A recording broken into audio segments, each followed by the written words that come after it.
Everyone, welcome back to my channel. আমি সকলোৱে ল' মেইনটেনেঞ্চ প্লেণ্টবোৰহে বিচাৰি ফুৰোঁ, হয়নে? পেপাৰমিয়া এনেকুৱা এজোপা প্লেণ্ট হয়।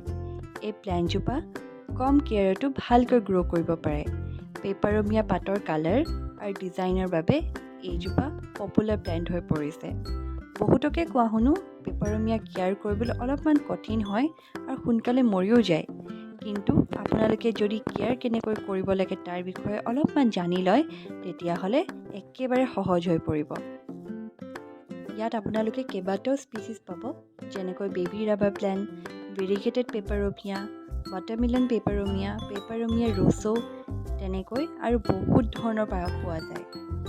তেন্তে আহক আজি আমি ভিডিঅ'টোৰ জৰিয়তে এই প্লেণ্টজোপা কেনেকৈ কেয়াৰ কৰিব লাগে আৰু কেনেকৈ মেইনটেইন কৰি ৰাখিব পাৰি তাৰ বিষয়ে অলপমান জানি লওঁ।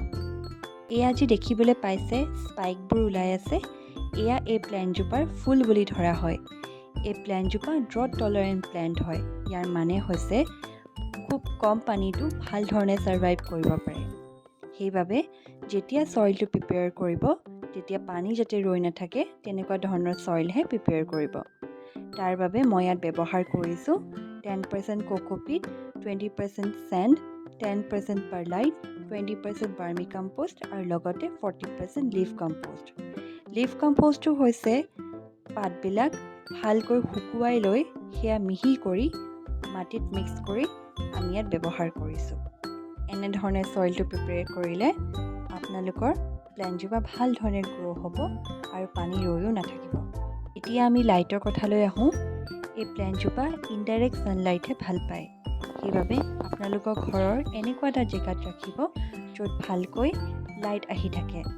আপোনালোকে ইয়াত যদি দেখা পায় ভেৰিগেশ্যন পেপাৰমিয়া জোপাই ভেৰিগেশ্যনটো হেৰুৱাই পেলাইছে বা ডাঠ সেউজীয়া ৰংটো পাতল হ'ব ধৰিছে আৰু খুব লাহে লাহে গ্ৰ' কৰিছে, তেতিয়া জানিব ইয়াত লাইটৰ প্ৰব্লেম হৈছে। তেতিয়া আপোনালোকে ভাল লাইট পৰা জেগাত এই প্লেণ্টজোপা শ্বিফ্ট কৰি দিয়ক। তেতিয়া দেখিব আকৌ ভালকৈ তাৰ ভেৰিগেশ্যনটো ঘূৰি আহিছে আৰু প্লেণ্টজোপা অকণমান সোনকালে বাঢ়িব ধৰিছে।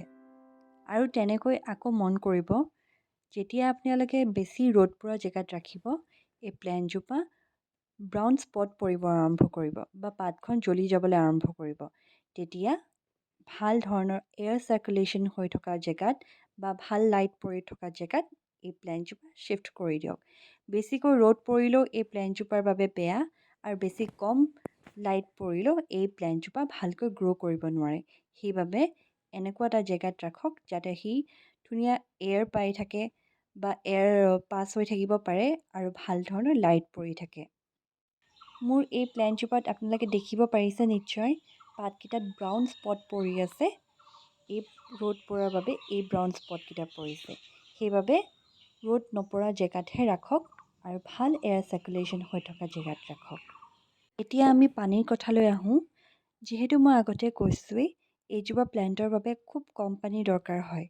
সেইবাবে পানী তেতিয়াহে দিব যেতিয়া মাটিটো শুকান দেখা পায়। মোৰ এই পটটোতো দেখিছে আপোনালোকে মাটিটো অলপ ভিজা হৈ আছে, কাৰণ মই ইয়াত কালি পানী ব্যৱহাৰ কৰিছোঁ আৰু যেতিয়ালৈকে মাটিটো নুশুকায় তেতিয়ালৈকে ইয়াত মই আকৌ পানী ব্যৱহাৰ নকৰোঁ। ইয়াত পানী দিবলৈ একেবাৰে সহজ উপায় এটা কৈছোঁ। যিকোনো ধৰণৰ এখন ট্ৰে ল'ব, তাতে পানী দি পিনি এই প্লেণ্টজোপাৰ পটটো বহাই ৰাখক আৰু এঘণ্টামানৰ বাবে ইয়াতে থৈ দিব। এই প্লেণ্টজোপাৰ যিমানখিনি পানীৰ প্ৰয়োজন হয় তাহাঁতে নিজে লৈ ল'ব। তাৰপিছত ট্ৰেখনৰ পৰা পটটো উঠাই আকৌ নিজৰ জেগাত ৰাখি দিয়ক। তেনেকৈ পানী ব্যৱহাৰ কৰিলে বেছি পানী দিয়াৰ চান্সো নাথাকেগৈ। এই প্লেণ্টজোপাৰ ডাঙৰ প্ৰব্লেমটোৱে হৈছে পানীৰ প্ৰব্লেম। বেছি যদি পানী ব্যৱহাৰ কৰে তেন্তে ইয়াত আপোনালোকে হালধীয়া পাতবোৰ দেখিবলৈ পাব আৰু পাতবোৰ সৰি যাবলৈ আৰম্ভ কৰিব।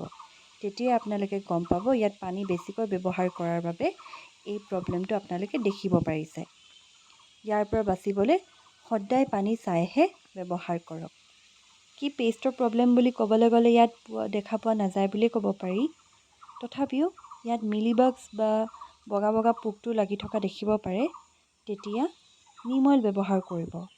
সেয়া ৰেচিঅ'টো হৈছে 1 ml নিম অইল লগত ½ টিস্পুন যিকোনো ধৰণৰ শ্বেম্পু বা সোপ লিকুইড 1 লিটাৰ পানীত মিক্স কৰি ইয়াত ব্যৱহাৰ কৰিব পাৰে। আৰু এই মিশ্ৰণটো সদায় একেবাৰে ৰাতিপুৱা ৰ'দ নপৰাৰ আগতে বা গধূলি টাইমতহে ব্যৱহাৰ কৰক। যদি দুপৰীয়া টাইমত ব্যৱহাৰ কৰে তেতিয়া পাতবোৰ জ্বলি যোৱাৰ চান্সো থাকিব পাৰে। পেপাৰমিয়াৰ প্ৰপগেশ্যন খুব সহজ। আপোনালোকে ইয়াৰ পাতৰ পৰা নতুন প্লেণ্ট এজোপা পাব পাৰি, নহ'লে ষ্টেম কাটিং কৰিও নতুন প্লেণ্ট এজোপা পাব পাৰিব। মাটি আৰু পানী দুইটা মেথডতে ইয়াৰ প্ৰপগেশ্যনটো খুব ইজি হৈ পৰে।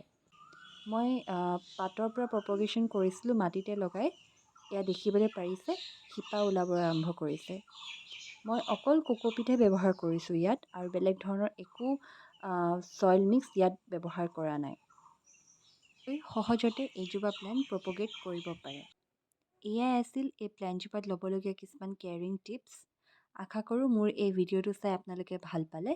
যদি ভাল পাইছে লাইক, শ্বেয়াৰ আৰু কমেণ্ট কৰিব নাপাহৰিব, আৰু লগতে মোৰ চেনেলটো ছাবস্ক্ৰাইব কৰি দিব। থেংক ইউ ফৰ ৱাচিং।